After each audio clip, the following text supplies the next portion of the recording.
श्री शिवाय नमस्तुभ्याम। हर हर महादेव, जय महाकाल। कैसे हैं सब लोग? देखिए, आज का जो ये वीडियो है ना, आप सभी लोगों के लिए बहुत ही ज़्यादा खास और विशेष होने वाला है।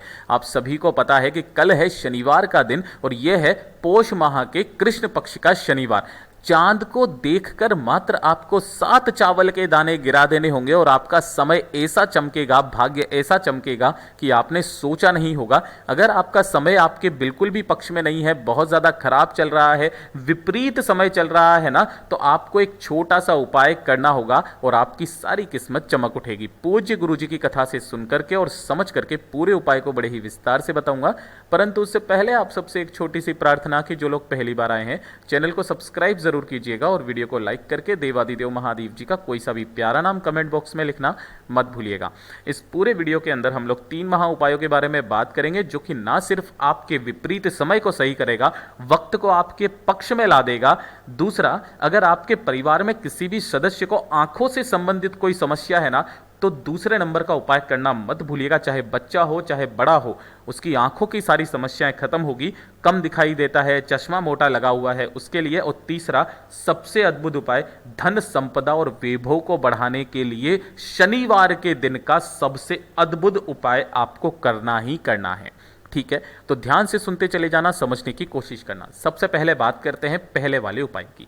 देखिए, जो पहला वाला उपाय है ना, यह आपको 7 चावल के दानों से करना है। अगर समय बिल्कुल भी आपके पक्ष में नहीं है ना, सब कुछ आपके जीवन में उल्टा पुल्टा चल रहा है, वक्त आपके पक्ष में नहीं होने के बावजूद भी आप बस जीवन से लड़ रहे हैं, निकलने की कोशिश कर रहे हैं, कोई रास्ता नजर नहीं आ रहा है, जिस कार्य में हाथ डाल रहे हैं सफलता नहीं मिल रही है ना, तो छोटे से उपाय को, इसको जरूर कीजिएगा, 7 चावल के दाने वाले उपाय को। इसके लिए आपको शनिवार के दिन ही क्या करना है, सुबह के समय या दिन के समय 1 लोटा शुद्ध जल आपको तैयार करना है। नहाने धोने के पश्चात 1 लोटा शुद्ध जल तैयार करना। इसी के साथ में आपको लेने होंगे 7 चावल के दाने, जो अक्षत होने चाहिए, कहीं से भी खंडित ना हो, ये चीज़ ध्यान दीजिएगा।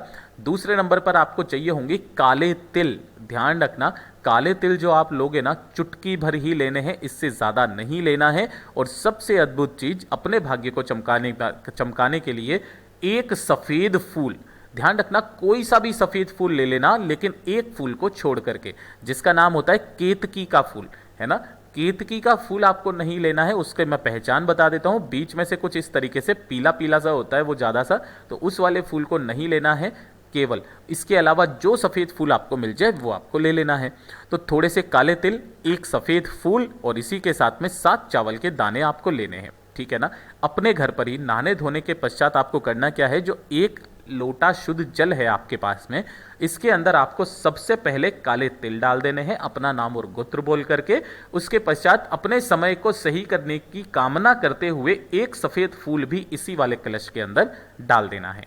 अब अगर आपके परिवार में कोई भी व्यक्ति है, आपके मम्मी पापा, कोई भी हो, माता जी, बहन, बेटी, कोई भी है ना, उससे आपको करना क्या है, उनके हाथ में उन 7 चावल के दानों को देना है और उनसे कहना है कि वो आपके सिर पर से ऐसे करके, है ना, सिर से आपको 7 बार उसरवाना है घड़ी की सुई की दिशा में।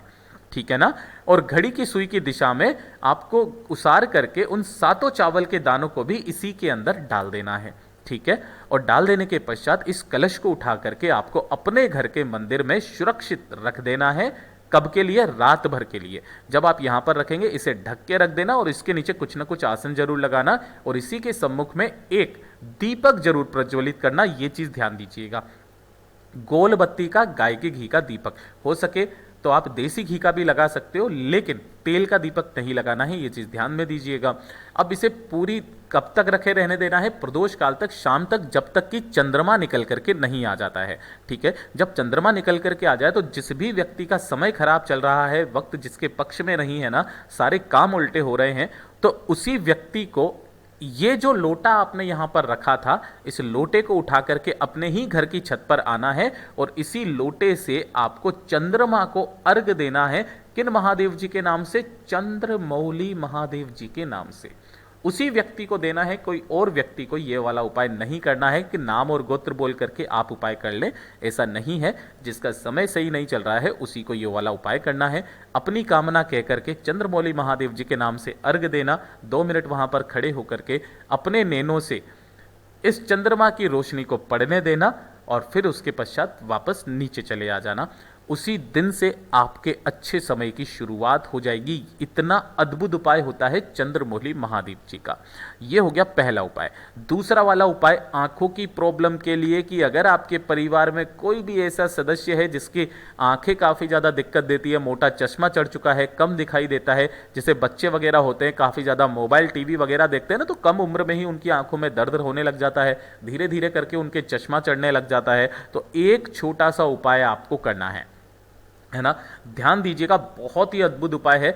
इसे केवल और केवल आपको शनिवार के दिन ही करना है। इसी के अलावा अगर कृष्ण पक्ष का शनिवार हो तो आप इस उपाय को कर सकते हो। दूसरा, चंद्र दर्शन का दिन हो उस दिन आप इस उपाय को कर सकते हो। तीसरा, पूर्णिमा का दिन।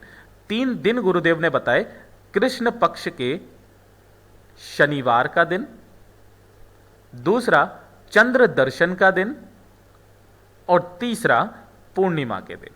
ये 3 दिन का क्रम महाराज जी ने बताया है। इसके लिए आपको चाहिए क्या? सबसे पहले आपको चाहिए होगा सरसों का तेल, ठीक है ना।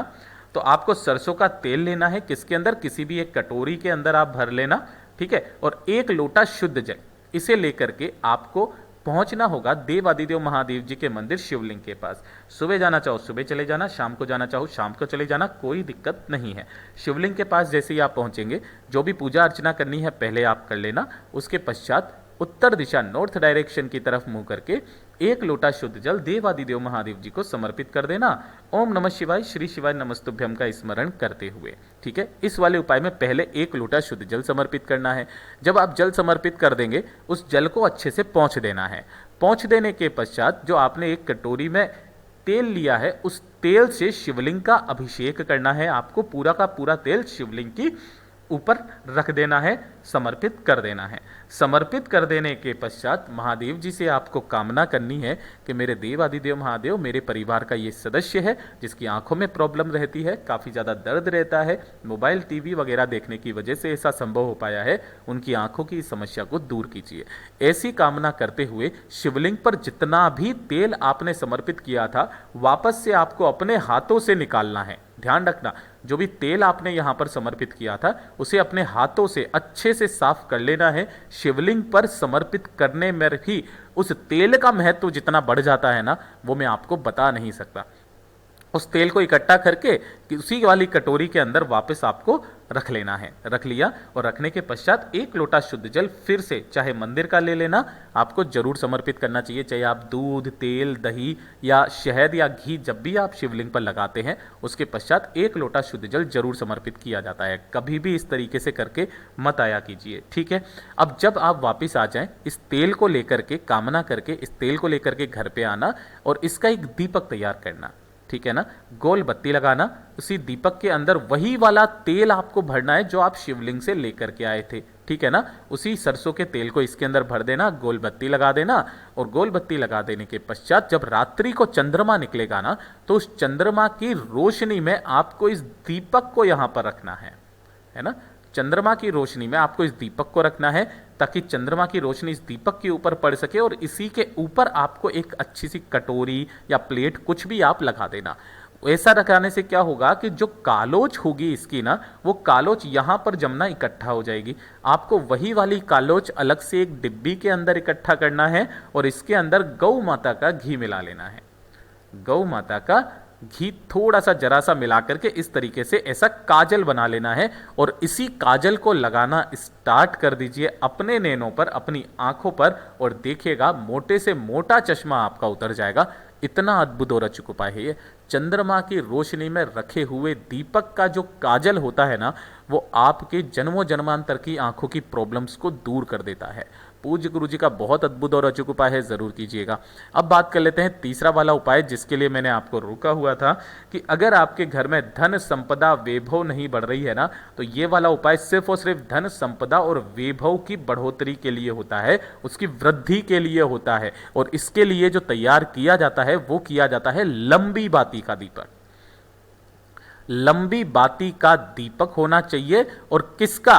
केवल और केवल गौ माता के घी का, भैंस के घी का दीपक नहीं चलना है, गौ माता के घी का दीपक आपको लंबी बाती का लगाना है। पूज्य गुरु जी ने कहा है जब भी आप धन संपदा वैभव के लिए कामना करते हैं तो बत्ती लंबी रखी जाती है ताकि वो वृद्धि कर सके, इसीलिए लंबी रखी जाती है।